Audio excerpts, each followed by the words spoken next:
Bawenishe, Mimumameka, Hisema.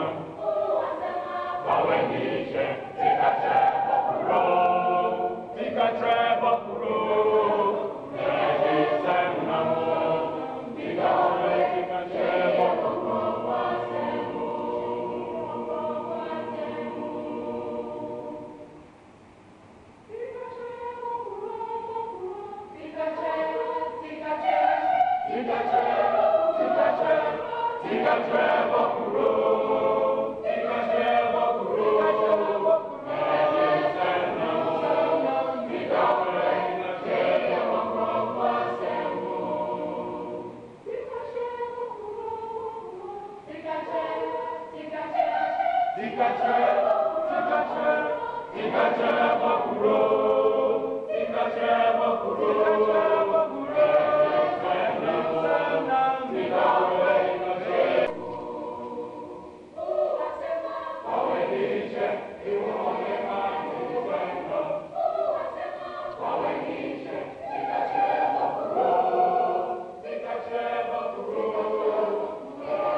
Student as an independent person.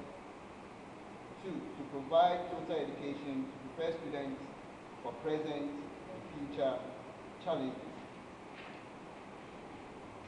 Our vision is to provide total quality education for every child. Now back to our programs and core curriculum. Now these are the programs run by the school. We will start with the science programs. Now, under our science department, we have physics, chemistry, biology, and elective math. Business department, accounting, business management, economics, elective math. General arts department, we have French, geography, elective math, and literature. And in the agric department, we have animal husbandry, general agric, horticulture, agriculture economics, and chemistry.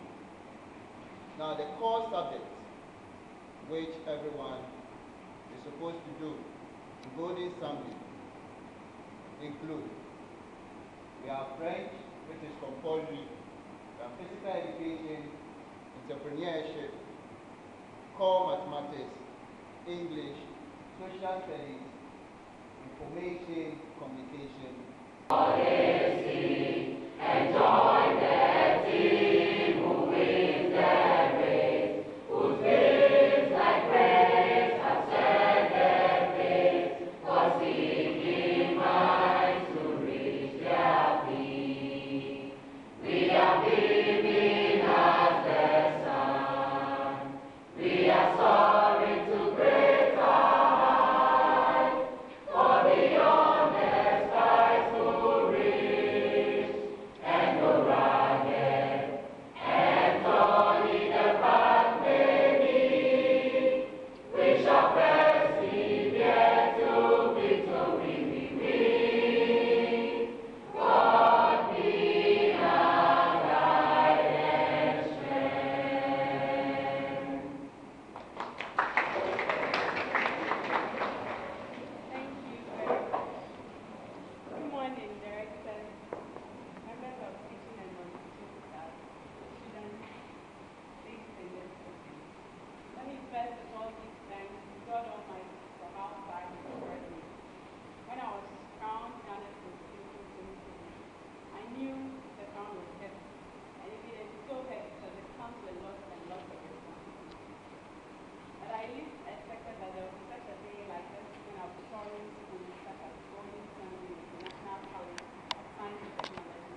school activities, and many more particularly caught my attention.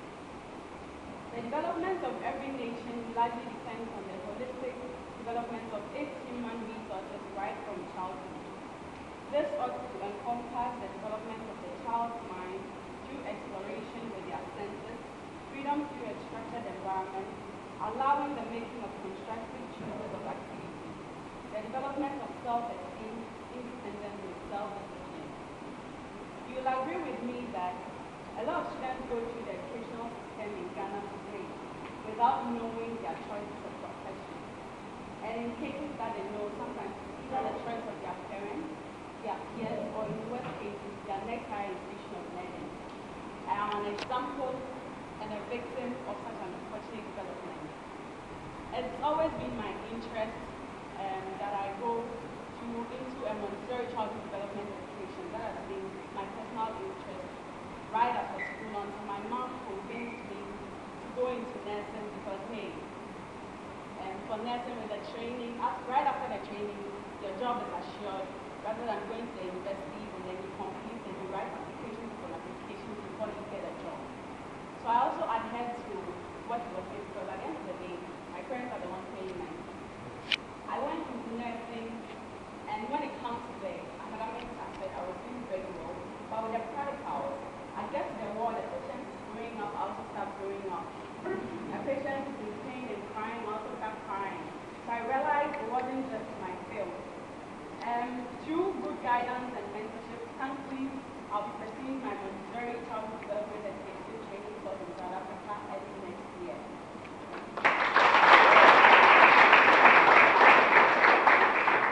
It is of common knowledge as a potential university student what course he or she is offering in the university.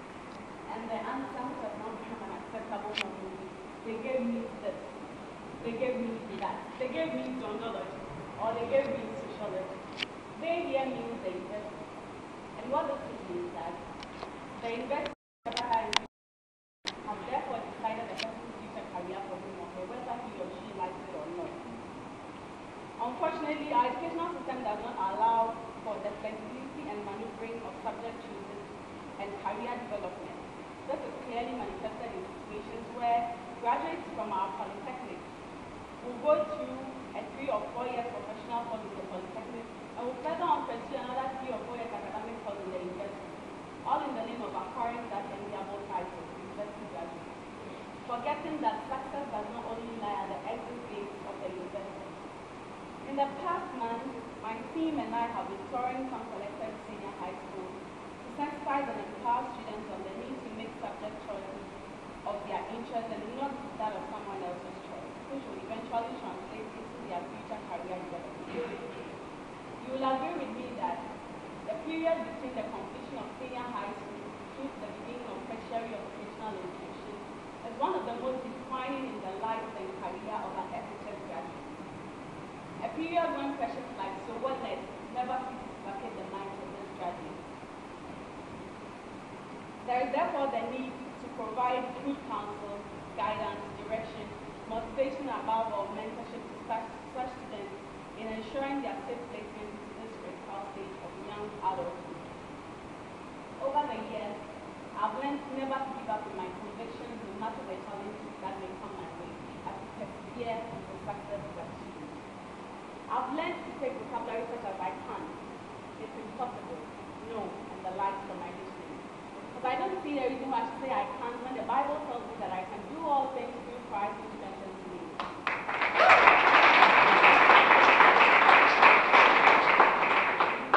And I don't see the reason why I should say it's impossible when that same Bible tells me that with God all things are possible. Say I can do it. I can do it.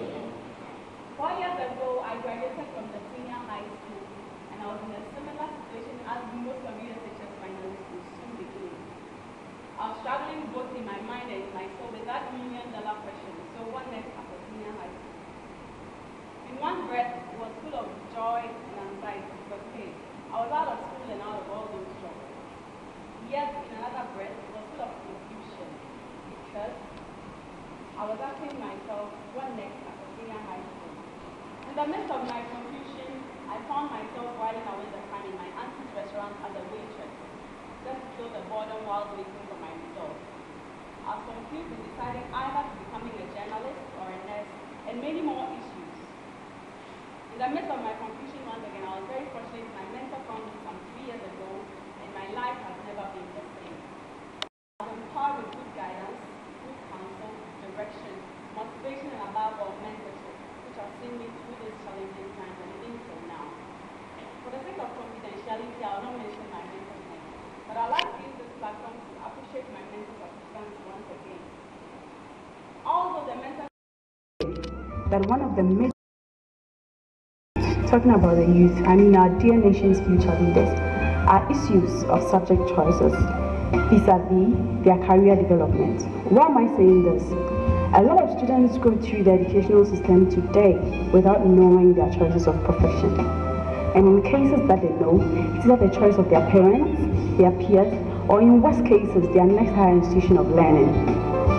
It is of common knowledge to ask a potential university entrant what course he or she is offering in the university.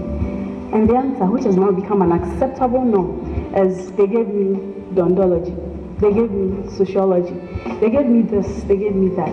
When in actual fact, the person's preferred course choice is, let's say, business administration or human resource management. They here means the university. And what this means is that the university or whichever higher institution of learning has therefore decided the person's future career for him or her, whether he or she likes it or not. I've heard people say that, oh, you can offer any course they give you for your first degree and that you can divert or change when doing your master's. And who says we all have equal opportunities to do a master's program? And even if you have the opportunity, at the end of the day, it might be a waste of time and resources. Now, talking about time, I did a little research on how much time people spend doing stuff in their lifetime. And it would interest you to know that in the UK, for instance, an average person spends 15 years in education doing a standard 8-hour per day job. This brings to a total 1,305 days, which is 43 months, although others may feather onto colleges for a few more years. So from the age 19 when you leave education to 65 when you retire, let's say you do a standard 8-hour per day job, this brings to the total 128 days of your life spent working. But in Ghana, I guess it takes us forever to leave education, spending the best of our youthful age in search of jobs and the rest of our lives working. Can you imagine some students actually completed 3 or 4 years academic course in the polytechnic and will further on pursue another 3 or 4 years professional course in the universities, all in the name of acquiring that enviable title, university graduate, forgetting that success does not only lie at the exit gates of the university. But the big question is, will society blame such an individual for making such a decision? I would say partly yes and partly no. No, because I believe that if students are well informed, well counseled, mentored, and above all empowered, that whether the decision to partake a particular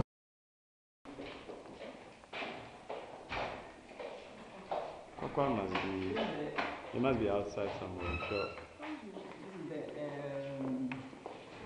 Computer lab. This is the language